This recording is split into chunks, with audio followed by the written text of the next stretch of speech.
desenvolver, construir uma comunicação saudável com o adolescente não é fácil. Principalmente para pais e filhos, isso pode ser bem desafiador.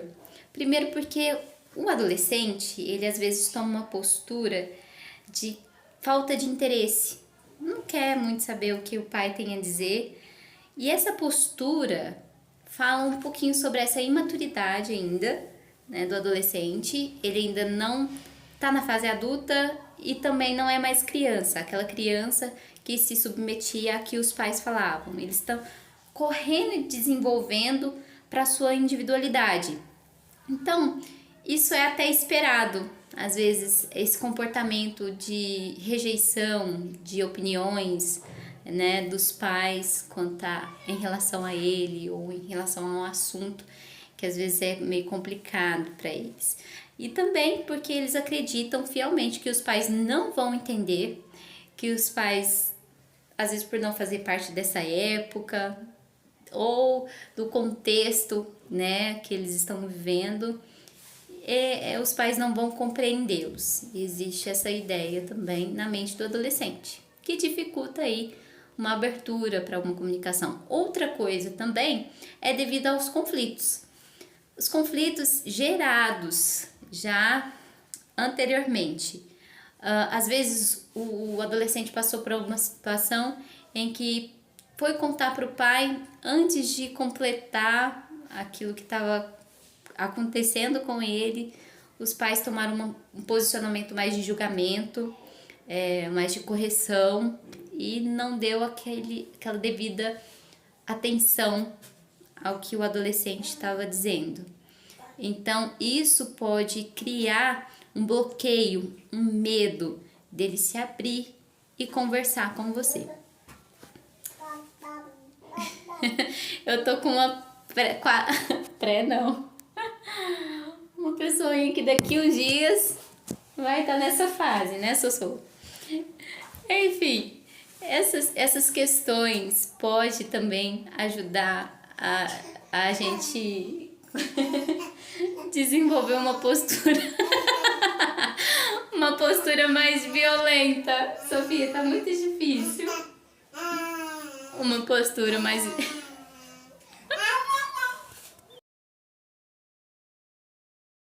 Ser assertivo com o adolescente não é fácil. Ser assertivo nas nossas relações não é fácil. Às vezes até questão profissional mesmo, nosso posicionamento profissional com o adolescente, ser assertivo, às vezes é muito difícil. Às vezes a gente tem que mudar a abordagem, a forma que a gente está comunicando para criar mais vínculo, para se comunicar melhor.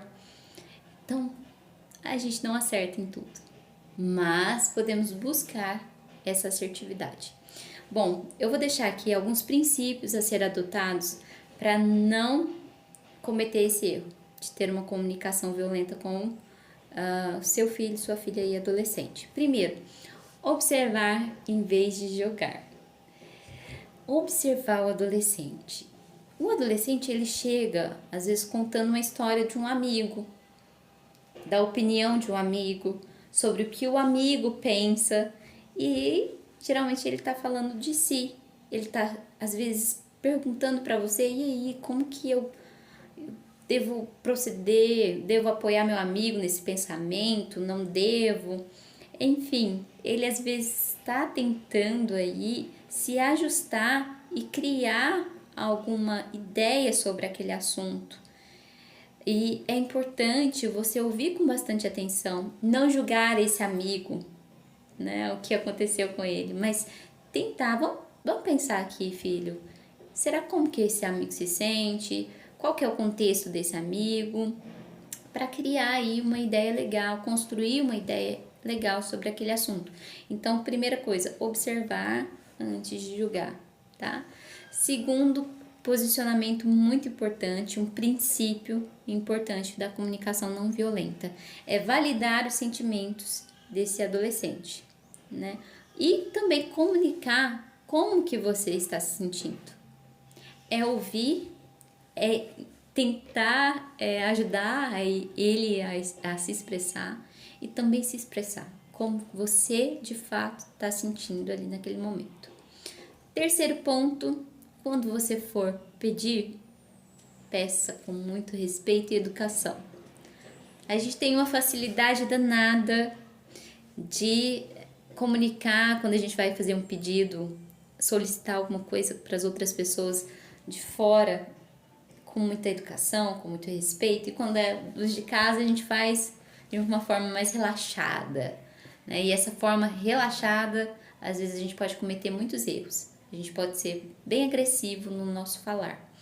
Então, pedir com educação, pedir com respeito, e isso vai construindo uma comunicação bacana, gostosa, que quando quando ele pedir também para você algo, vai ser da mesma forma que você pede para ele, tá bom? Quando ele for solicitar também você. Estratégias agora para aplicar uma comunicação não violenta com um adolescente. Primeiro, escutar com empatia. O que é a danada da empatia? É colocar no lugar do outro, né?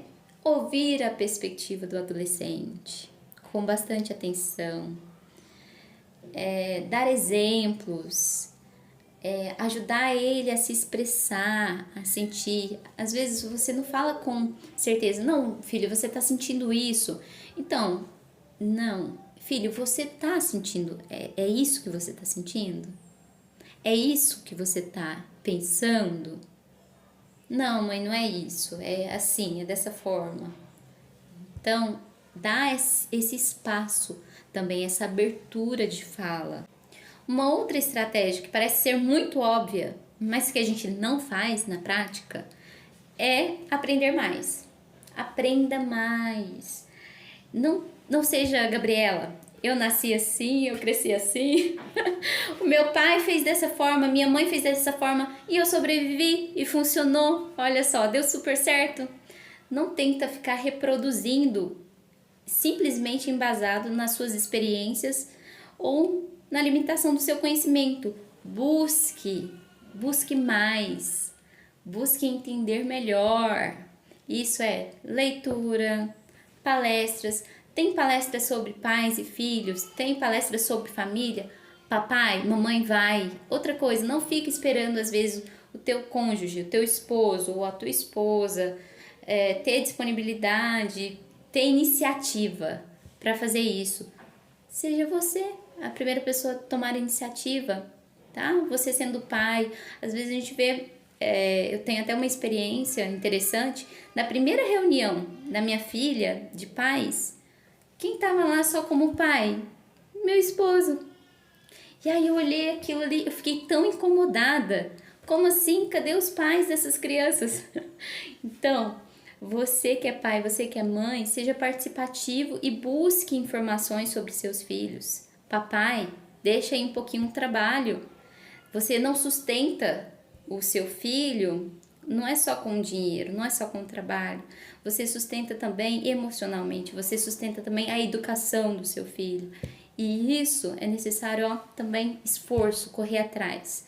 Não é tão simples assim, é uma construção mesmo, diária, árdua às vezes. Então busque informações, leitura, vai na escola, vê como que tá na escola, converse com professores, conheça amigos, traga esses amigos também, que é muito importante para dentro da sua casa, converse com eles, entenda qual que é o mundo. Então busque, aprenda cada vez mais, tenha a abertura para aprender cada vez mais, tá? E na terapia também, você faz psicoterapia, fale também sobre a sua maternidade, sobre a sua paternidade, busque informações, busque ajuda de como lidar melhor, como construir melhor essa relação. Terceiro ponto, também extremamente importante na prática, é buscar um acordo. Esse buscar acordo cria conexão, você acaba não impondo e você acaba ensinando o seu adolescente a pensar. Como que eu posso buscar acordos? Eu trago o assunto complicado e falo assim, tá, como que a gente pode resolver isso? Ou seja, como que a gente pode solucionar? Então, fazer o teu adolescente, fazer a tua adolescente a pensar junto com você soluções, isso você está ensinando o seu filho, a sua filha a resolver problemas. Isso vai ser importante em todos os âmbitos sociais dele. Então, busque esses acordos. Busque, traga teu filho para solucionar os problemas, até mesmo na relação. Tá, filho, filha, a nossa comunicação não tá boa. Como que a gente pode solucionar? O que eu posso mudar para me comunicar melhor com você? O que você pode mudar? O que você pode buscar para a gente também melhorar? Qual que vai ser meu papel? Qual que vai ser seu papel nisso? Para a gente solucionar esse problema, tá? Outro detalhe bem importante é estabeleça limites claros. Nossa, mas Elisó, você tá falando sobre abrir espaço de comunicação, ser mais empático, e agora você vem com essa de limite? Sim, o adolescente tá, ó, buscando liberdade, querendo sair toda hora, todo momento, e vai ter aquelas explosões, né, de querer liberdade. E você tá ali para mostrar que existe limites. Ter limites claros, isso é importante. Por mais que isso cause mal-estar, alvoroço aí, mas vai ser extremamente importante. Por mais que ele busque liberdade, a liberdade também é importante, mas o limite também é extremamente importante. Então, deixe claro também os limites para esse adolescente. Seja o mais claro, objetivo, concreto. Lembra quando você instruía o seu filho? Ó, vai ser 50 minutos aqui no parquinho, vai ser 2 horas aqui de tela. Às vezes essas coisas ficam tão óbvias conforme eles vão crescendo e criando suas próprias ideias, mas é importante ter clareza dos limites dentro da própria casa. Então, são esses princípios, essas estratégias de uma comunicação não violenta para com seu adolescente. Até a próxima!